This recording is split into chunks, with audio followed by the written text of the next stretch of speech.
In life, it is predetermined that everything is not just about us.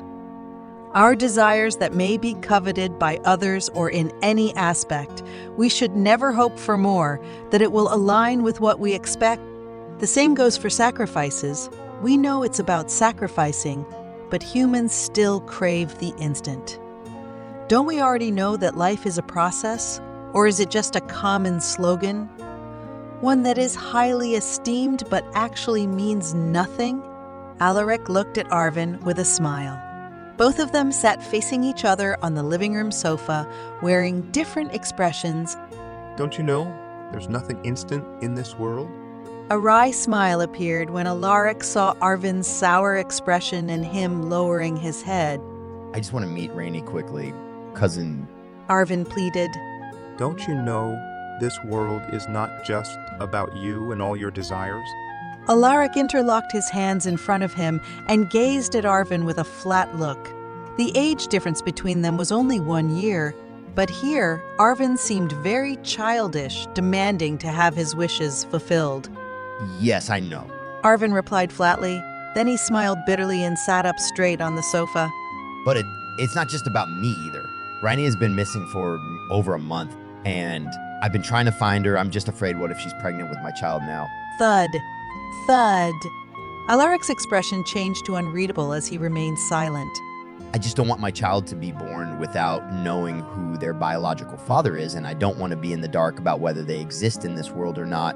Alaric's jaw tightened as he listened to Arvin's words that unknowingly struck him.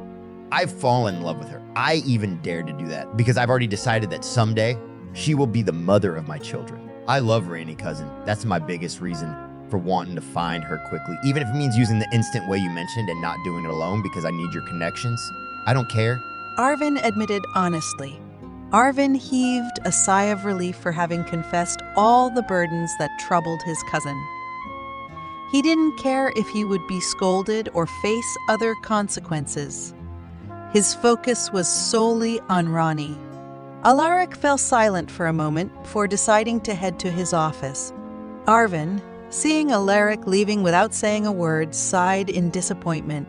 It seemed that his confession was considered as mere bragging and bullshit by his cousin.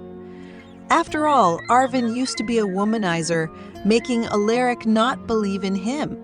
Arvin got up from the sofa, deciding to return to his apartment. Staying here for too long wasn't making him feel at ease. Alaric lay back on his office chair in his mansion, lost in thought over Arvin's words. His memories turned to the time when he lost a woman who dared to leave him first, causing him to search for her until he became frustrated.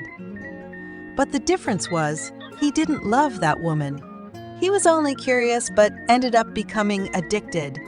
A child? Alaric recalled Arvin's words about that. He would become a potential father, but that hope had to vanish instantly. Knowing and feeling the loss at the same time, it was not a suitable combination. Alaric was not a good person, but he also didn't want the same fate to befall someone else. Alaric's hand reached for an intercom connecting directly to the head servant, Rosaline. His mouth ordered her to bring someone to his office. Not long after, a woman dressed in a complete servant's attire entered and approached his desk. Alaric stood up to approach her and hugged her. Why are you already wearing your servant's clothes, Anna? You haven't fully recovered. He whispered beside Anna's ear. Anna tensed, surprised. Alaric's sudden behavior left her standing frozen. Anna, who just realized what was happening, tried to break free from Alaric's embrace. Pardon me, sir. Don't do this. She stuttered. Just a moment. Anna gave in, letting Alaric keep hugging her. Whatever happened to him that made him act this way? I'm recharging my energy.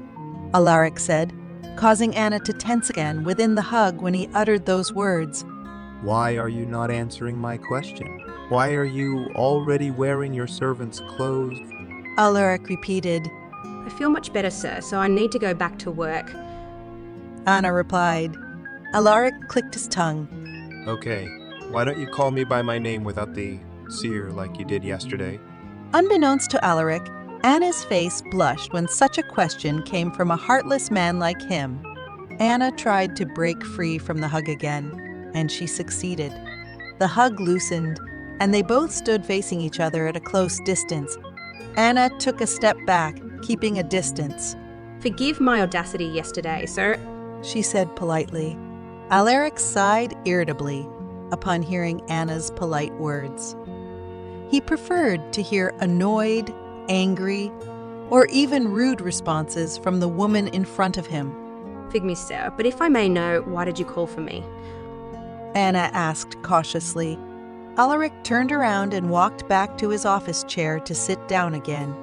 Their gazes clashed, but it was not a gaze of hatred that was visible.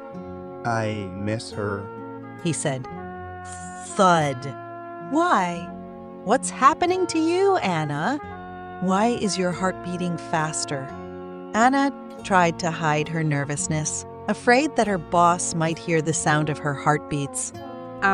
Sister, if there's nothing else needed, please excuse me. Anna quickly turned around and walked towards the door to leave her boss's office. Alaric, who saw Anna's nervous gestures, remained silent without saying anything. He let Anna leave his room, hoping that she would return to her room to rest. Why did I say that? Alaric murmured, smiling to himself like a fool. Anna, who had just closed her boss's office door, leaned her back against it. She felt her chest thumping. Why is his reaction so intense? She mumbled to herself, her hands still touching her chest as she enjoyed the rapid heartbeat rhythm with a baffled smile. A girl narrowed her sharp eyes as she peeked at Anna, who was leaning against the door, smiling to herself. She clenched her fists in frustration as she observed an unpleasant scene. So losing your potential child hasn't taught you a lesson, huh, Anna? If I can't have Alaric, then no one can, especially not you, Anna. She grumbled to herself. Just a mere servant, She said in a low voice, but emphasized each word. The girl decided to leave her hiding place as she was too annoyed to watch the drama. She preferred to come up with ideas to carry out her plan.